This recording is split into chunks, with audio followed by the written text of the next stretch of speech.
right. Thank you very much.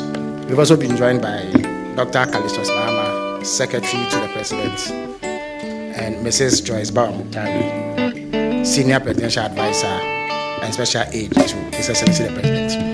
At this stage, I will call on the Auditor General to receive the completed forms from His Excellency the President.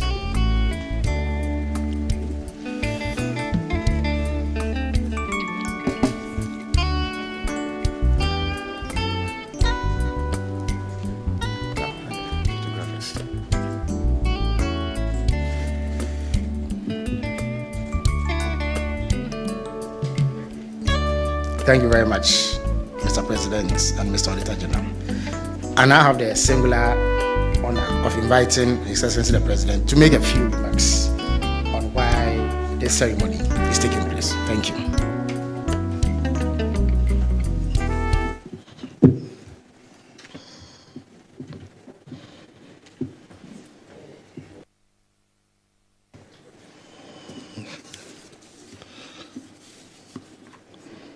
I was just looking at the statute on Assets Declaration, and under Article 286 of the 1992 Constitution, it names the President, the Vice President, Ministers and Deputy Ministers, Members of Parliament, and judges.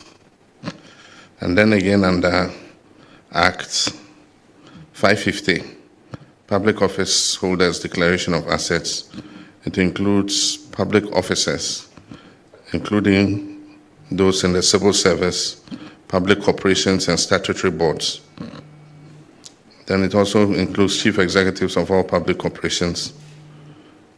It includes district chief executives, and then members of the Council of State. There are many people in public office who do not know that they are covered under this assets declaration regime. And so, Auditor General, there must be a reminder to all these people that they are covered under the assets declaration regime. And so I have presented mine this morning, and let me make a few remarks. Senior government officials present, the Auditor General and staff of your department, we're very happy to have you here this morning at the Presidency, friends of the media. I've just performed a simple but brief, very important act of presenting my completed assets declaration forms to the Auditor General as required by Article 286 of the 1992 Constitution and the Public Office Holders Declaration of Assets and Disqualifications Act 1998, Act 550. Ghana's assets declaration regime and its related activities have often been shrouded in secrecy, and only unless in special circumstances, compliance is often difficult to measure. In times past, I would privately have presented these forms to the Auditor General in fulfillment of my statutory obligation. I've taken this step of presenting these forms publicly as a way of injecting some openness and transparency into the process of assets declaration. I've always maintained that while it is all well and good to punish corruption, a more effective way of addressing the canker is preventing it from occurring in the first place. I honestly believe that if properly curated and enforced, the assets declaration process can become a sustainable tool for tackling corruption. Corruption by nature is insidious and thrives under the cover of darkness. The more light that is shown on it, the more likely that it will be fought successfully. I've also taken this step to send an unmistakable signal to all public office holders, especially those that I have appointed, that I take the declaration of assets very seriously and expect full compliance from them. I've asked the Chief of Staff to send word to all appointees to ensure that they declare their assets by the end of the first quarter of this year, that is by 31st March 2025. I wish to stress that any appointee failing to meet this deadline would face severe sanctions, not excluding removal from office. Even as we strive to hold past government officials accountable for their stewardship, I deem it even more imperative to enforce anti-corruption among our present public office holders. Charity, they say, begins at home. I'm therefore determined to take the necessary steps to ensure that we fight corruption vigorously so that the precious little resources that have been entrusted to us by the Ghanaian people are used only in their interest.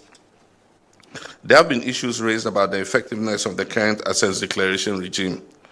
We must take advantage of the current constitution review process to strengthen the assets declaration regime to make it more relevant to changing times. I believe that we must move to a regime where the assets so declared can be published before and after public office, so that the phenomenon of unexplained and overnight wealth, obviously earned through the proceeds of corruption, can be checked. I trust that a healthy debate can be had over this issue and consensus built on the way forward, so that collectively we can defeat the unwholesome canker of corruption. I thank you for your kind attention. Thank you.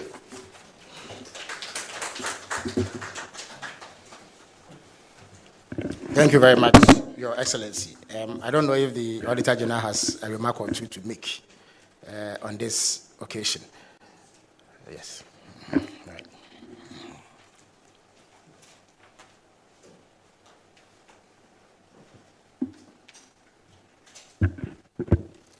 Thank you very much, Your Excellency.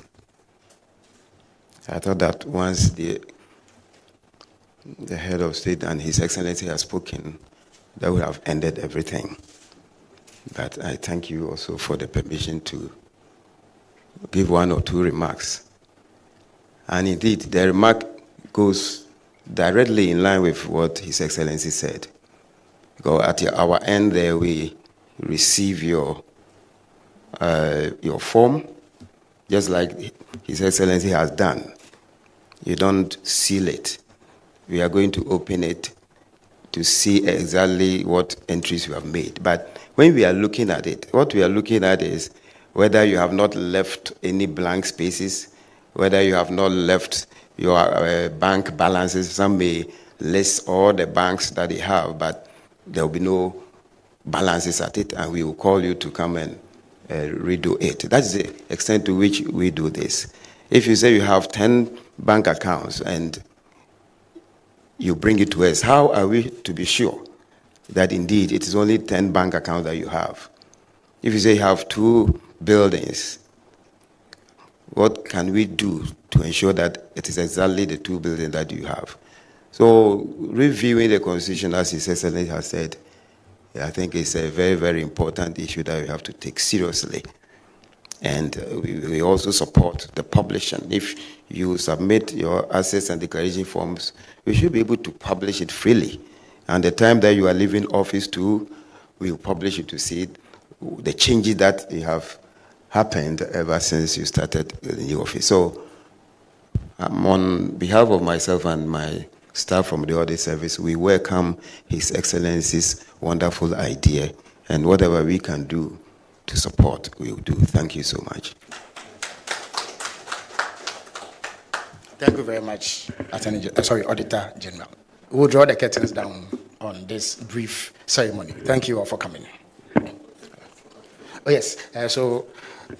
Auditor General and your staff, there will be an opportunity for you to take a photo with the President to mark this occasion outside.